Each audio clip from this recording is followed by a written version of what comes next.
तो आदाब, नमस्कार, गुड इवनिंग, सत श्री अकाल। एक बार फिर आप तमाम लोगों का स्वागत है क्राइम तक की कहानी की इस एपिसोड में। उम्मीद है पूरी फैमिली अच्छी होगी। किसान आंदोलन थमने का नाम नहीं ले रहा है। जो कुछ 26 जनवरी को हुआ उसकी डिटेल में आपको कहानी सुनाई थी।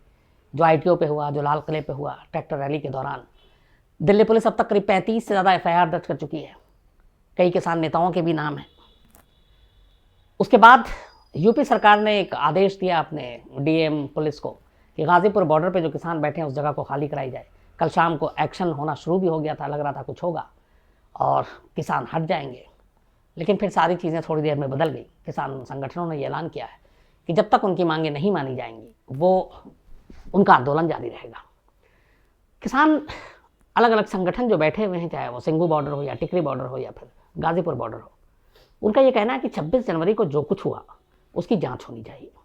लाल किले पे तिरंगे के साथ पैरेलल जो 1-2 और झंडे फहराए गए, वो कौन लोग थे उसकी भी जांच होनी चाहिए, क्योंकि उनका दावा है कि इसमें कहीं भी किसान शामिल नहीं थे, बल्कि ट्रैक्टर रैली के नाम पर कुछ शरारती तत्व, कुछ असामाजिक तत्व उसका हिस्सा बन गए और उन्होंने ये सारी चीज़ें की। जो रूट भी तोड़ा उन लोगों ने तोड़ा, और ये किसान आंदोलन को बदनाम करने की एक साजिश और एक कोशिश है, ताकि किसानों पर दबाव बनाया जाए कि आप कानून व्यवस्था के खिलाफ हैं। जिस तरीके की चीज़ें हुई हैं, FIR एक एक करके दर्ज हो रही हैं, तो उनका कहना है कि ये सारी चीज़ें एक साजिश के तहत हो रही हैं और सरकार पे उनका इल्ज़ाम है, पुलिस पर उनका इल्ज़ाम है कि ये सब आंदोलन को ख़त्म करने का एक तरीका है। तो ये किसानों की तरफ से है। दिल्ली पुलिस अपनी कानून व्यवस्था की जिम्मेदारी निभाती है। दिल्ली पुलिस का कहना है कि चूँकि रैली की इजाज़त दी गई थी इसलिए उनको दिल्ली में दाखिल होने दिया गया, लेकिन उन्होंने शर्तें तोड़ी, रूट बदले, हिंसा की, और जो कुछ लाल किले पे हुआ वो भी गलत था। तो अभी दोनों तरफ से बात बनी नहीं है, बल्कि कल रात से अब किसानों की तादाद भी थोड़ी बढ़ती जा रही है। ख़ासतौर पर अब मुझे लगता है सिंघू बॉर्डर की बजाय गाजीपुर बॉर्डर पे फोकस ज़्यादा हो गया है। और एक किसान नेता कल रोए भी, और उसके बाद वेस्टर्न यूपी में उसका काफ़ी असर भी हुआ और बहुत सारे किसान ट्रैक्टर लेकर अब गाजीपुर की तरफ बढ़ने लगे हैं। तो देखिए क्या कुछ होता है। 2 महीने से ज़्यादा का वक्त हो गया, अभी तक कोई हल निकला नहीं है। आज से पार्लियामेंट का सेशन भी शुरू हो गया, बजट सेशन, और उसमें राष्ट्रपति के जो भाषण उसका बहुत सारे जो अपोजिशन के नेता हैं और अपोजिशन पार्टी है करीब 18-19, उसने इसका बायकॉट भी किया। संसद के अंदर भी धरने दिए गए और उनका भी ये मानना है विपक्षी पार्टियों का कि इस कानून को लेकर सरकार बात करे, कानून वापस ले। तो गहमा गहमी होंगे आने वाले कुछ दिन इस वजह से कि एक तो ये बजट सत्र चल रहा है, आज से शुरू हुआ है, 1 फरवरी को बजट पेश होना है, पार्लियामेंट चल रहा है और एक तरफ किसान बैठे हुए हैं। तो राजनीतिक हलचल थोड़ी ज़्यादा होगी अब, और क्या कुछ निकलता है। कुल मिलाकर हर देशवासी की दुआ यही है कि इसका कोई हल निकले, किसान अपने घरों को लौटें, सब कुछ शांतिपूर्ण हो और मिल बैठकर बात करके इसका हल निकालना चाहिए। तो फिलहाल किसान आंदोलन को लेकर यही अपडेट है। मुझे लगा कि कहानी शुरू करने से पहले आपको ये अपडेट देना चाहिए। अब आते हैं आज की कहानी के ऊपर। ना मालूम अब तक कितने सीरियल किलर की आपको कहानी सुना चुका हूँ। हर सीरियल किलर की कहानी बड़ी अजीब अजीब होती है, मकसद मोटिव अजीब होता है। लेकिन एक शख्स जिसको उसकी बीवी से धोखा मिला, बीवी ने उसे धोखा दिया और ये बात उसके दिल में घर कर गई। ऐसे बहुत सारी चीज़ें होते हैं, रास्ते होते हैं जिससे फिर आदमी इससे उबर जाता है, निकल जाता है, लेकिन उसने ऐसा नहीं किया। जो बीवी ने उसे धोखा दिया, बदले में उसने तय किया कि वो उन औरतों को धोखा देगा, मतलब कत्ल करेगा जो दूसरों की बीवियां हैं, ताकि यह एहसास हो उनको कि धोखा देने का अंजाम क्या होता है। तो एक शख्स जिसको अपनी बीवी ने धोखा दिया, उसे छोड़कर किसी और के साथ भाग गई, उसका बदला लेने के लिए उसने एक एक कर 18 औरतों के कत्ल किए। ये कहानी का एक पहलू है। दूसरा पहलू है जो हमारी कानून व्यवस्था पर सवाल उठाता है। इसमें से जब उसने 11 कत्ल किए तब पुलिस ने उसे पकड़ लिया। पकड़ने के बाद मुकदमा चला, अदालत में कार्रवाई शुरू हुई। इस दौरान में उसे उम्र कैद की सज़ा भी सुना दी गई, जेल में डाल दिया गया। जेल में रहते हुए अचानक उसकी तबीयत खराब होती है, फिर उसे हॉस्पिटल में शिफ्ट कर दिया जाता है। उसकी दिमागी हालत की भी इलाज किया जाता है, लेकिन हॉस्पिटल में जाने के बाद वो वहाँ से भाग जाता है, फिर बाहर आता है। बाहर आने के बाद इस बार वो 5 कत्ल और करता है। 11 कत्ल में उम्र कैद की सज़ा हुई। सोचिए, उम्र कैद की सज़ा, और वो शख्स वापस जेल से बाहर आता है, भागता है, फिर 5 औरतों को मारता है। इसके बाद फिर पकड़ा जाता है, फिर वापस जेल में डाला जाता है।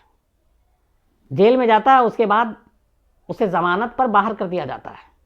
अब वो जमानत पर बाहर आता है तीसरी बार और फिर 2 कत्ल करता है।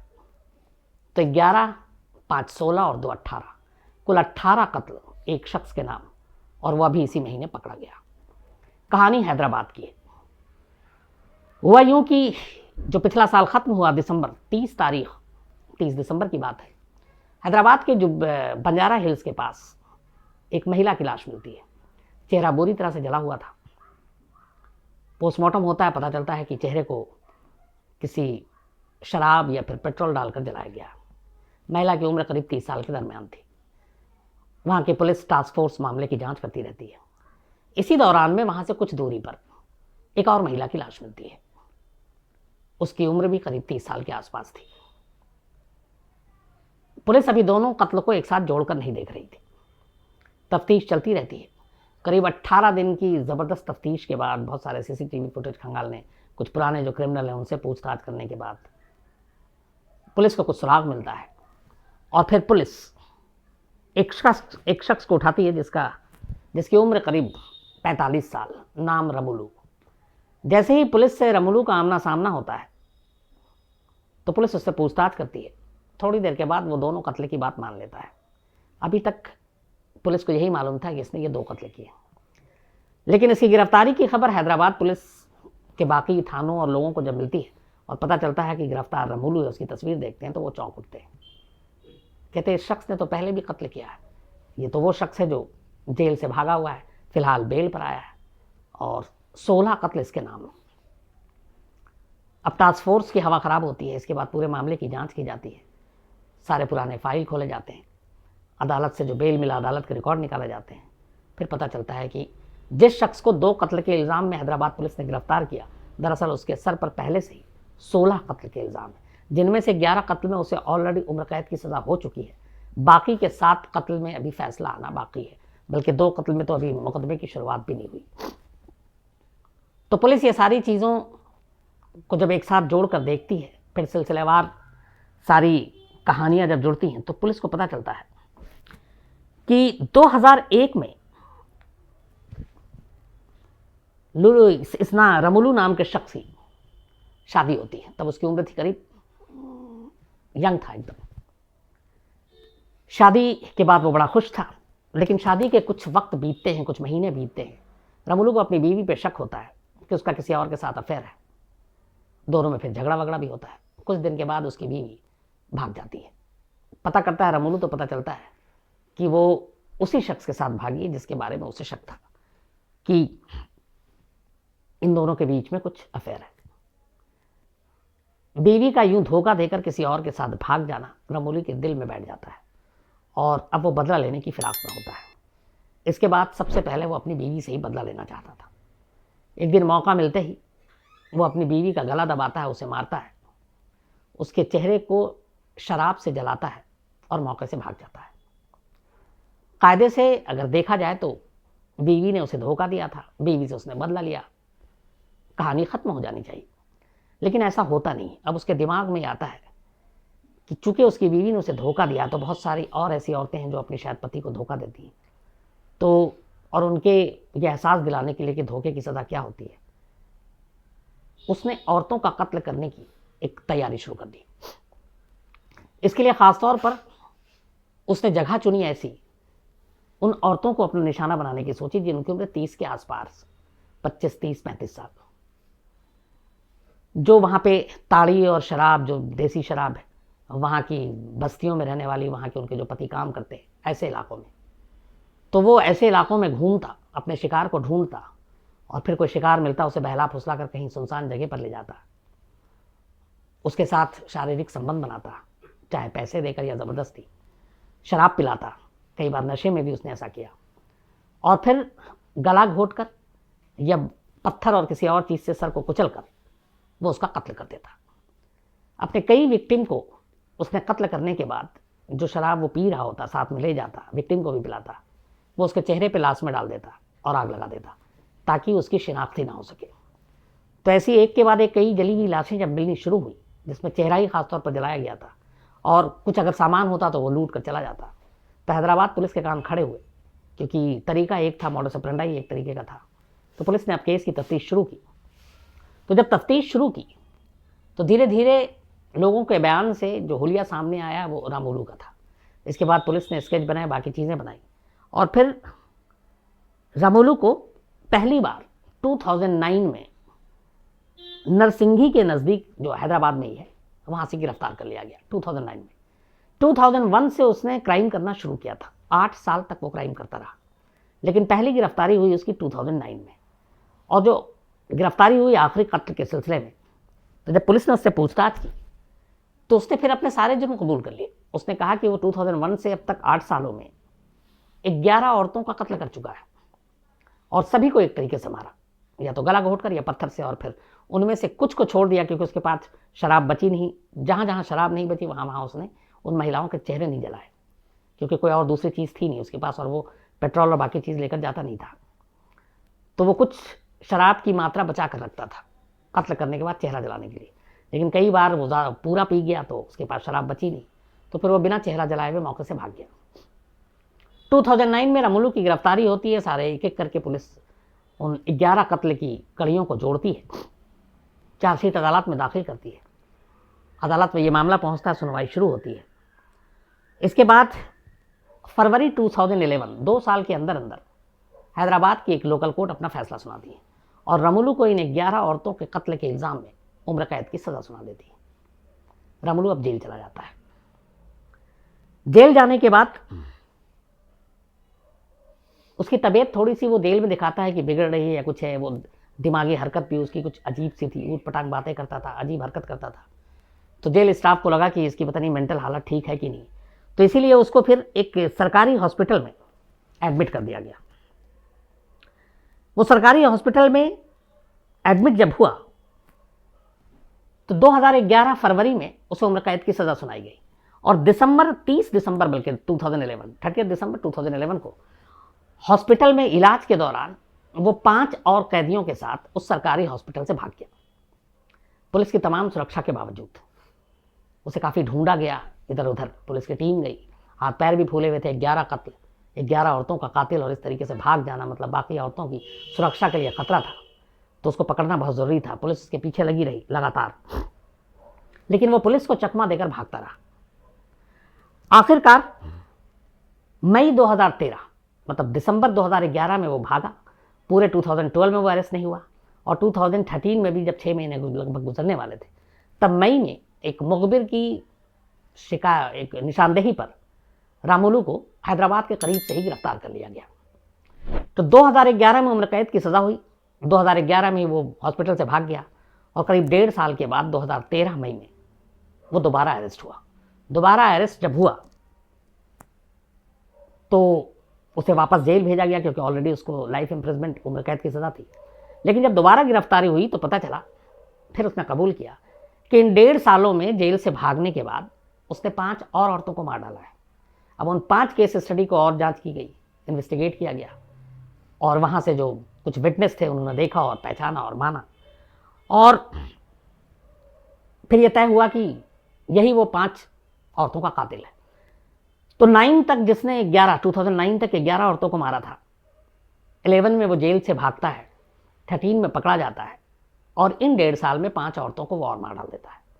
तो अब ये 16 टोटल अब तक उसके ऊपर ये सारे केस आ गए।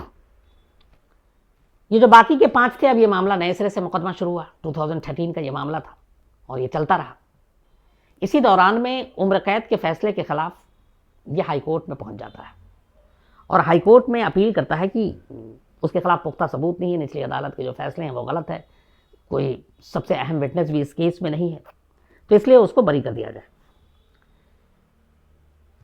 2020 में मामला ये हाई कोर्ट में चल रहा था और हाई कोर्ट किसी ग्राउंड पर रामोलू को जमानत दे देती है। 16 औरतों का कातिल, 11 कत्ल के बाद जेल से भागा हुआ एक मुजरिम, जो भागने के बाद 1.5 साल में 5 और कत्ल करता है, उसके बाद वो फिर से जेल जाता है और हाई कोर्ट 16 औरतों के कातिल को फिर जमानत दे देती है। वो जमानत पर बाहर आ जाता है, कुछ दिन शांत रहता है 2020 में। इसके बाद दिसंबर में वो अपने 2 शिकार फिर से करता है, एक 30 दिसंबर को और एक उससे पहले 24 दिसंबर को शायद तारीख थी। और अभी जनवरी में 18-19 जनवरी को उसके बारे में पुलिस को पुख्ता जानकारी मिलती है, लेकिन तब तक यही था कि ये 2 औरतों का कातिल है। लेकिन आगे जांच होती है तो पता चला ये तो पहले ही 16 औरतों को मार चुका है, उम्र कैद की सज़ा काटने वाला एक मुजरिम है। और तब उसका खुलासा होता है और अब वापस से वो फिर जेल में है। अब यहाँ 2-3 सवाल हैं। एक पहला कि 11 औरतों का एक कातिल जो कि इतना खतरनाक है समाज के लिए, वो इतनी आसानी से कैसे भाग गया। नंबर 2, भागने के बाद वो 1.5 साल तक पुलिस के हाथ नहीं आया और इन 1.5 सालों में 5-5 कत्ल हो गए और उन 5 कत्ल के बाद भी पुलिस उस तक नहीं पहुंच पाई। 3, अब 16 कत्ल करने के बाद भी वो जमानत पा जाता है और बाहर आ जाता है और फिर 2 और मासूम औरतों की जान ले लेता है। तो कहीं ना कहीं ये पूरी पुलिस, अपनी जुडिशियल सिस्टम, इसके ऊपर भी एक सवाल उठता है कि ऐसे खूंखार, ऐसे खौफनाक कातिल को, सीरियल किलर को कैसे ज़मानत मिल जाती है, कैसे वो जेल से भाग जाता है, कैसे वो पुलिस को गुमराह करता है और कैसे 18-18 जिंदगियां ले लेता है। रामोली की कहानी सबक है, बल्कि एक केस स्टडी भी है। कैसे सीरियल किलर के साथ कैसे पेश आना चाहिए, कितनी सख्ती होनी चाहिए, उसकी वो भाग न सके इसके लिए कितनी निगरानी हो चाहिए। ये बातें जो है ये इस केस से हमें सीखने को मिलता है। तो इस कहानी में आज इतना ही, लेकिन बहुत दिन हो गए, कई लोगों ने शिकायत भी थी कि आजकल हमारे मेल का आप जवाब नहीं देते, तो कुछ लोगों के मेल भी हैं तो आपको वो बताता हूँ। आनंद है, इन्होंने कई कहानी की फरमाइश की है, तो आनंद साहब मैं जल्दी आपको कहानी सुनाता हूँ जो आपने एक लिस्ट भेजी है। शिवम उपाध्याय और इन्होंने कुछ भेजा है, इनकी भी फरमाइश जल्दी पूरी होगी। इसके अलावा आरिफीन हैं, लगातार कहानी देखते हैं, तारीफ़ कर रहे हैं। दीपक दुबे हैं और दीपक दुबे ने ये फरमाइश की थी कि हैदराबाद की सीरियल किलर रामुलू की कहानी सुनाइए, तो इन्होंने कुछ और भी कहानी की बात की है। तो दीपक दुबे साहब आपकी फरमाइश पूरी हो गई। अंकित गुप्ता हैं, इन्होंने लाल किले के बारे में कुछ बताने को कहा है, तो इनसे बात होगी जल्दी ही। इसके अलावा संजय पाठक हैं और माहीन मोहम्मद हैं, अजय सिंह हैं, इसके अलावा चेतन सिंह हैं, कमल वशिष्ठ हैं, अर्श बाजवा हैं, दृश्यम की कहानी सुनना चाहते हैं, आर श्रीवास्तव हैं, इन्होंने लुटियंस दिल्ली की कहानी पे कहा कि बहुत जानकारी मिली, तो थैंक यू वेरी मच। आप लोगों के लिए यही कहानी सुनाता हूँ, आप लोगों को पसंद आए तो बहुत दिल से शुक्रिया। राहुल राजन हैं, अरविंद हैं, सैंडी हैं, अक्कीज व्लॉग हैं, रोहित द्विवेदी हैं और लाल किले की स्टोरी जो उस दिन थी उसके लिए थैंक्स बोला, थैंक यू वेरी मच आपका। सुनील शर्मा हैं, प्रीति नरूले हैं, किसान ट्रैक्टर रैली पे जो एपिसोड थी उसकी इन्होंने तारीफ की, थैंक यू प्रीति। आशीष ठाकुर हैं, इसके अलावा संजीत कुमार, शेख मुश्ताक, ग्रविन अरोड़ा, नवी सिद्धू, राहुल कुमार, सुरित रंजन, शिवम घातक, अमन सिंह, अभिजनन सैमसल ससमाल, दीपक खरे, केट के, समीर अंसारी, एक हुमा बुखारी हैं, इन्होंने एक कहानी लिखी है। हुमा जी, मैं जल्दी उसके ऊपर इन्वेस्टिगेट करके और आपको ज़रूर रिप्लाई करूँगा। हिमांशु खुराना, इसके अलावा विश्व प्रकाश मिश्रा, सम्राट communication, Asad Kamal, Rajat Barua, Sudeep Chakraborty, A Pandey, Munish, Yadav Anand, Rahul Bhattacharya, SK Faizal Ali, Mayank Rathore, Ranjan, Rupali Singh, Sudhir Yadav, S Singh, Ravinder Singh, Himanshu, Sankalp Pandey, Kulwinder Dhaliwal, Bhaskar Rao, Himanshu Shekhar, Divyanshu Kumar Sharma, Shalini Soni, S Deshmukh, Manish, Naved Anjum, Shubham Saurabh, Manhar Khanna, Sudeep, Ashish Raj, Mark Ramon, Shahab Ahmed, MSD Mirza, Adil Ahmed, Girish Pilankar, Abhiranjan, Niket Agarwal, Shashank Mishra, Yadav Anand, Raman Handa, Naresh लकौजी, Sudhir Yadav, Nasir CP, Sonu Shah, Raman Handa, Lokesh, Krishna, D Singh, Ram Patil, ए जैन और निशांत खेलकर। आप लोगों की बहुत सारी लिस्ट भी है कहानियों की, बारी बारी से ज़रूर पूरी होगी, लेकिन आज कहानी में इतना ही। आपसे फिर मुलाकात होगी कल रात 9 बजे किसी नई कहानी के साथ। तब तक अपना ख्याल रखिएगा। Thank you very much.